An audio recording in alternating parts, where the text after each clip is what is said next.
नमस्कार, आप जुड़ चुके द न्यूज ट्रैक से। मैं हूं मनीष चांदना। नगर पालिका बन चुकी है जंग का मैदान। ये पब्लिक है, सब जानती है कौन सही है और कौन गलत है। शुक्रवार को नपा का साधारण सम्मेलन रखा गया था। नाम तो साधारण था पर वहां सब कुछ असाधारण सा नजर आया। नेता प्रतिपक्ष नपा अध्यक्ष पर आरोप लगा रहे थे, वहीं नपा अध्यक्ष भी जवाब दे रही थी। नपा अध्यक्ष की माने तो यदि योगेश प्रजापति झूठ बोलते हैं तो आज तक उन पर कार्रवाई क्यों नहीं करवा पाई।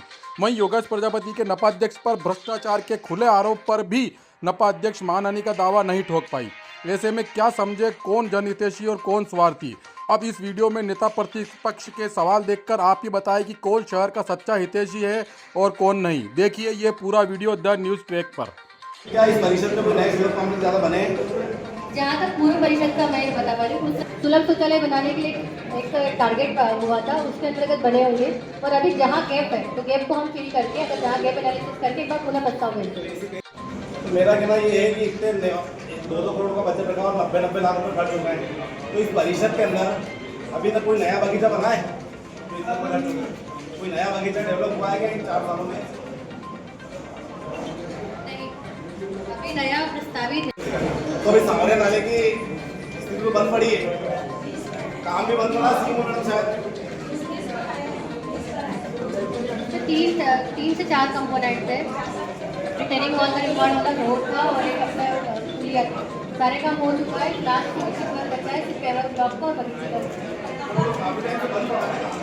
छोटे छोटे कामों के लिए फोन लगाया था तो बोले पिछले 6 महीने से बोला जा रहा रेत नहीं है, कभी सीमेंट नहीं है।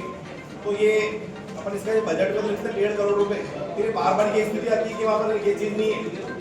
तो फिर पार्षद लोग वहाँ पर फोन भी लगाते हैं, जाते भी हैं, तो ये जवाब मिलता है। तो इसको विशेष रूप से ध्यान रखा जाए कि बड़े काम तो ठीक है, लेकिन छोटे छोटे जो रोजमर्रा के काम है वो इसमें परेशानी नहीं आए, तो इसको विशेष रूप से ध्यान रखा जाए कि वहाँ पर क्या सामग्री नहीं है तो उसको तुरंत उपलब्ध कराई जाए।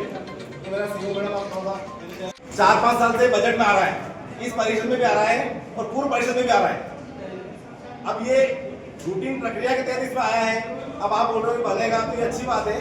अब बनेगा कि नहीं बनेगा ये तो भविष्य की घर में, लेकिन 4 साल में तो ये हर साल इससे जुड़ता है और ऐसे कैसे मत के रूप में आ जाता है। तो बजट का अमाउंट बढ़ाया जा रहा है, ऐसा नहीं इस बार रखा है, हर बार रखा जाता है और हर बार ऐसा कैसे ही बढ़ रहा है। आप बता रहे हैं कि अगली बार बनेगा तो देखेंगे।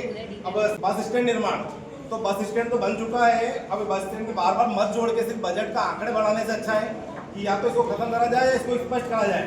दूसरा आपने लिखा है कि ये आपने कंसल्टेंसी के नाम से नियम ये है कि जिसपे आप कंसल्टेंसी एक बार पास करा ली और किस पे भी कंसल्टेंसी हो रही है, नगर पालिका का पैसा जा रहा है, जमीन पर धरातल पर वो योजना आती नहीं है।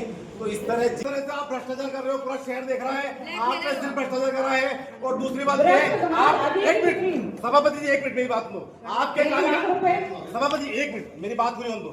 जिस तरह से आप नगर पालिका के नियम का पालन करती तो आपके पति और कालू चोपड़ा जी नगर पालिका में भ्रष्टाचार नहीं कर रहे होते।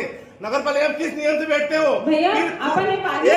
मैडम मेरी बात हो जाए, नगर पालिका चेंबर में, जबकि पूर्व परिषद में हरीश दुआ ने अरे हर 4 साल में आपको बता दो 17 लाख रुपए तो ज्यादा नहीं, 1 साल में टेंट का सिर्फ टेंट का किराया ऐसा 17 लाख रुपए कहाँ खर्च कर दिया? कार्यक्रमों और इस पे डिपेंड करता है कितने कार्यक्रम कितने समारोह, कितने कार्यक्रम आपके पास लिस्ट है यहाँ पे? लिस्ट तो नहीं रहती है। 2000 अच्छा ये आपने लिखा है कि तो ये मतलब 23, 24 और 24, 25 में बता रखा है। 23, 24 में कितना बता रखा है? 23, 24 में ये 4 करोड़ 75 लाख 4 करोड़ 75 लाख रुपए सिर्फ 23, 24 में आपका जो है टेंट का खर्चा हो गया। महोदय से बोला था और सीमा मैडम से बोला था कि तरण पुष्कर जो है आम लोगों के लिए उसका टिकट डिसाइड नहीं हुआ था और ये बात हुई थी अगली बार परिषद में लाएंगे। फिर गर्मी आ गई, 4 साल से जनता को सुविधा नहीं मिल पा रही, मतलब वो सिर्फ वीआईपी कल्चर बन के रह गया है। तो तरण पुष्कर आम लोगों के लिए खुले, 10 रुपए 20 रुपए किराया उसमें रखा जाए तो आम लोगों के लिए खुला जाए। गर्मी की छुट्टी आ गई तो ये एक गलत मामला है, पिछले 4 साल से नहीं हो रहा है। क्या इसको होगा या सिर्फ वीआईपी के लिए रह गए? अरे पंद्रह जी, अरे ये तो बता दो ये वीआईपी के रहेगा आम जनता के लिए खुलेगा? आप ही बता दो। आम जनता के लिए खुलेगा तो खुलेगा तो इसका किराया कब डिसाइड होगा? बगीचा व्यवस्था मोड को लागू हुए लगभग 7 साल हो चुके हैं, तो अब इसका पालन क्यों नहीं हो रहा है? जो शासन ने जो नियम बनाए थे कि 5000 स्क्वायर फीट तक के जो है उसमें आपको उसको बंगला बगीचा व्यवस्थापन के नियम के तहत उसको पालन करना है। शहर के कई बंगलों की स्थितियां ऐसी है जिसमें टुकड़े करके बेचे जा रहे हैं, लोग कब्जा कर रहे हैं, बागीचों के अंदर अवैध रूप से नगरपालिका की संपत्ति पर निर्माण कर रहे हैं, नगरपालिका उसमें संरक्षणदाता बनी हुई है। तो सीधा सीधा एक तो शासन का भी नुकसान हो रहा है और नगरपालिका का भी नुकसान हो रहा है। मेरा कहना है बंगला इस तरह से सिंधी पुनर्वास में पार्षद लोग लेके आए थे, लेकिन आपने सिंधी इनकी वजह से पुनर्वास के अंदर आपने अपना कोर्ट हित केस देखा। था। नहीं, आप- कोर्ट केस आप आपको उलझाइए अपील मत। करनी थी, आपको अपील करनी थी, लेकिन आपने अपना हित देखा, आपका उसमें हित जुड़ा था।